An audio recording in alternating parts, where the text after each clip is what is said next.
A very good morning. My name is David Batshoffen and I host a travel blog called Travel and Things.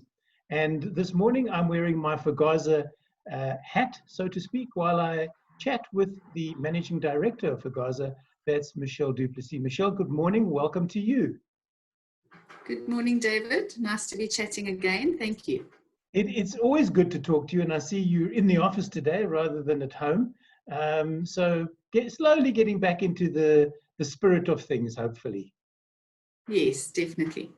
Michelle, tell us a little about FGASA, what it does, why it was established. Thanks, David. You know, there's a lot of misconception on what FGASA stands for and its function. So let me go back to the beginning. It was started by a group of guides way back when, 28 years ago or so. And they felt that there needed to be a standard for guiding, specifically nature guiding in Southern Africa. That was the initial purpose, was to set the bar somehow, because there was nothing of that sort at the time. And there was a desperate need with the escalation of new properties open, you know, lodges opening, reserves opening. I mean, there was a massive growth in that time period over the last 20 years in lodges and safari, you know, destinations. So that was the initial need. So it was to set the standard in terms of a qualification, so that any person wanting to become a guide has very clear guidelines of what is required and what you will be at the end of it. So, and guiding is so specialized, and, you know, there had to be a level of standard on that. So that's how it was started, for the main purpose. What are the various levels? Sort of start with entry level, and then what is top qualification? Okay, so FGASA's there's two parts to our qualifications. The first part is the skills-based qualifications, where we are an endorsed training provider linked to CATSETA. So there we have our entry level, which is a national qualification 2, and which is your apprentice field guide. So you would start with that qualification, and then you can move on to NQF4, which is your field guide qualification, and then you can branch off and go into trails. So once you've done NQF2 and NQF4, that's where the skills qualifications end, but FGASA doesn't end there. Right. We then take the qualifications further. So you can then become a field guide, and that means the guide, you know, in the vehicle, or you can become a trails guide, or you can be both. And you can then follow the track to becoming a professional field guide, which is where you would want to be, because this is a profession. So we're wanting guides to have this long-term view. And then the top of the top qualification at the end of all of that is the SKS qualifications, which are special knowledge skills. Okay. So that would be sort of your master's degree of being, you know, of being a guide. Can you do a PhD in guiding?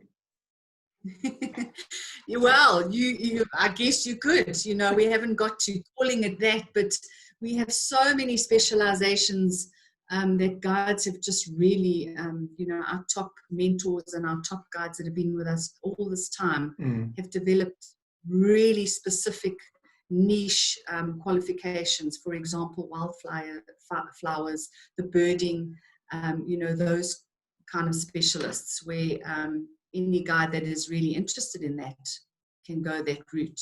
But it's a lot of hard work, and it's a long track.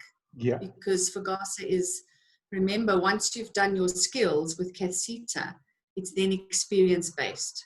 So every qualification thereafter must be done in the field through workplace experience. Which must be a little bit difficult if people want to get qualifications now. I mean, you can't do advanced rifle handling in the suburb, or go on an assessment drive, I don't know, down the William Nicol, trying to dodge roadblocks or something currently.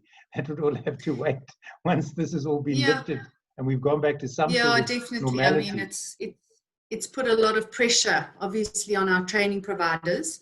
And it's put a lot of pressure on the self-study guides as well, because they're not able to get out there. And you need to be out there in the natural environment to gain the experience.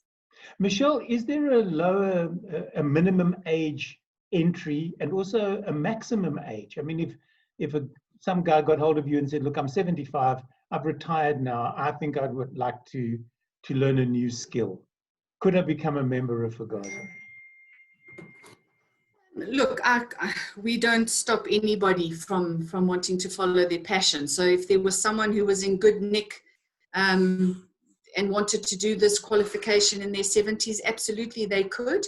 Whether they would be employed because of physical, restrictions, that would be probably the only challenge. Right. But they may have their own little lodge, and they may have their own little tourism business where they would want to do that maybe 2 or 3 times a year. So there's no limit on that. Obviously, to guide, you need to be out in the field, so you need to be physically fit on that front. Although, and have your wits about you.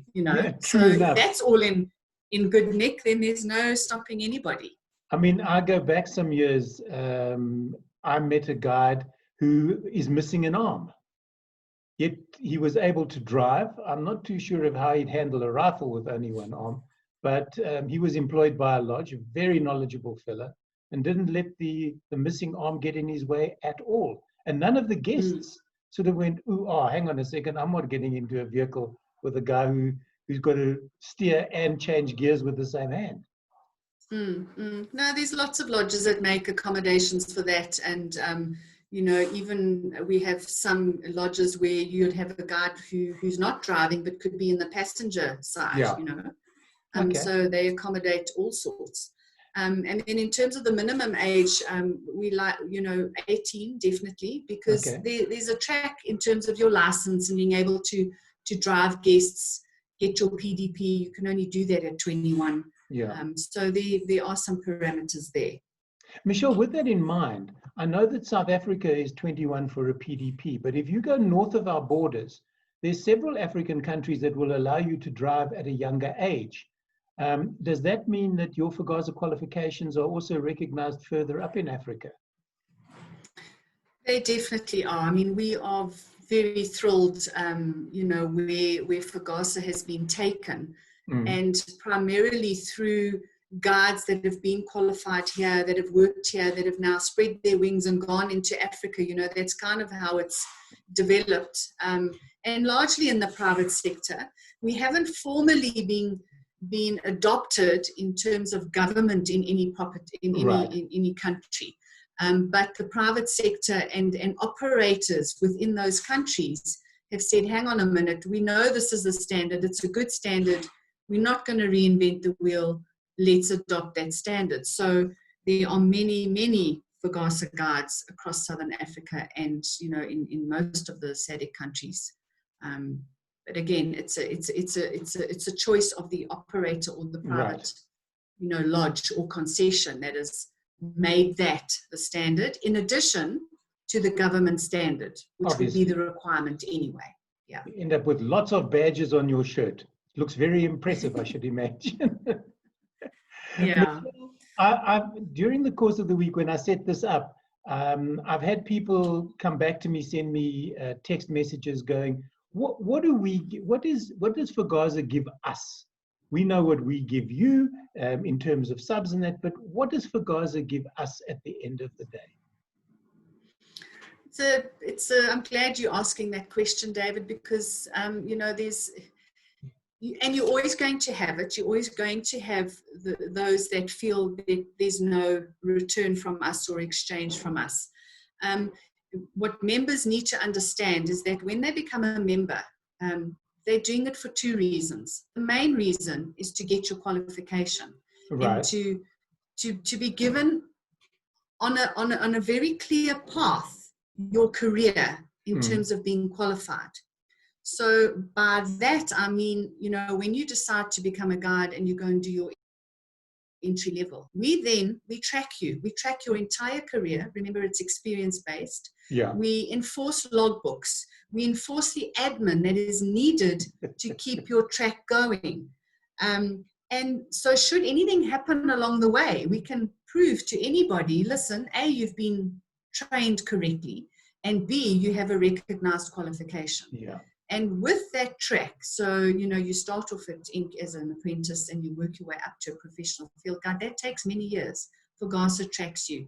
And while we track you along that way, we're always there for support. We have mentors in the field. It's a very close community, which is brilliant. And you get the support all the way. It's a qualification that guides you till the end. So that's the main function, I would say. And then coupled with that is the association part of belonging to the association, which we can't operate one without the other. Yeah. And I mean, we ask a small fee annually for that, to be able to do all of those things and to have the admin. That's just the main part. And you're aligning yourself with a brand, and you're aligning yourself with a standard. Right. And with that comes better opportunities, because if you look around the workplace, in terms of reserves and lodges, or even culture guides and that sort of thing in the tourism space, FGASA is highly regarded. So you've chosen to align yourself with that brand, and with that comes a certain elevation. So it stands you in good stead. Yeah. So that's also, you have a very good brand backing you in terms of your qualifications. So anyone employing you knows they're getting a quality guide. It's the same as if you're a scuba diver, if you're training scuba diving, and the first thing they do is ask you, how did you qualify? Where is your qualification? And if you can produce PADI or NAUI, then they know that those are recognized, and they know that they don't necessarily have to be concerned about your knowledge levels or your skills levels, because they know that FGASA works at a specific level, and that you're not going to just be passed because. If you're not competent, Yes. You're not going to be passed until you are. It's as simple as that. Specifically in an industry where people, if you're on a trail, for instance, where people's lives can be on the line. No, absolutely. I mean, specifically on the trails. I mean, the training there is just exceptional. And it's to prepare you, for that scenario when it doesn't go very well. Yeah. But so yes, definitely. And then there are all sorts of other benefits, in terms of having a better sort of a step up in terms of employment. We've linked with an app now called Recruiter Guide, which is really exciting. It just puts guides out there. They can be rated. They can find opportunities. So that's good, and we've aligned with them. We can give all the legal advice and that sort of thing. If a guide needs that, we're now going into a lot of partnerships where guides will receive benefits, sort of value adds. Right. We're trying to find car finance, for example. We're trying to look at insurance benefits. Obviously retail, we've got 3 or 4 lined up now where we've got retail discounts. I mean, those are the secondary things. Yeah. The main thing for us is that you have the support in your career. And people also get a little bit confused. They think that we're the union and we fight on certain issues. We're not that, actually. Yeah. We've set the standards and the qualifications, and that is our primary function. Michelle, during this rather strange time that we find ourselves with lockdown and the uncertainty going forward as to when it might be lifted, if there are potential guides that want to look at joining FGASA, are they able to contact you now and say, listen, this is what I'd like to do, but I can only do it once I'm working, because there's experience that I need to have, and I can't get the experience while we're in lockdown. But can they register now and maybe pay later, or would you suggest that they just wait until you've got some sort of clear guidelines as to what is going to be happening between now and, let's say, the end of 2020? So, David, fortunately, FGASA's really we've relooked the strategy of where we were, and we were largely administration based. Yeah. And that required a lot of manpower and, it just tedious administration. So we took a decision about a year ago, 18 months ago, to really become more current, to become digital, and to really make it easier for guides and for people wanting to do our courses. So with the onset of COVID, I mean, we already had that on, and we're developing that. You know, we've created a new website and a new database system. So we still have a couple of glitches there, but it's going well. And then suddenly COVID came along, and so we had to accelerate the online learning space.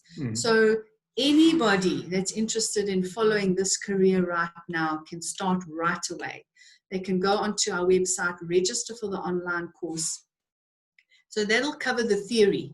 So for FGASA's qualification, the entry level, or all the levels, are based on theory and practical. So it's obviously two parts to the qualification. So we then took the theory part, we've now digitized it, and that is an online course. So they can start now, they can start studying now and do that over the next 2, 3, 4 months, and get that behind them. They can then write the exam, and then they need the practical time. So that's for anybody wanting to study on their own. But the biggest support base, or the biggest support anybody wanting to become a guide, is to go through a training provider. And we have exceptional training providers that train on our behalf, and they are set all over Southern Africa.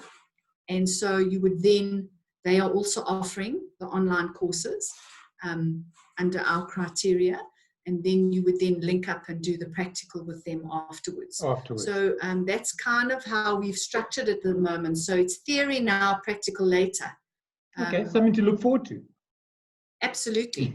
Absolutely. It's exciting. It is indeed. Michelle, for people who want to find out more about the organization, where do they go? How do they get in contact with you? They can go straight onto the website, which is FGASA.COSA, or they can go onto our contact page and contact any one of us and ask the questions.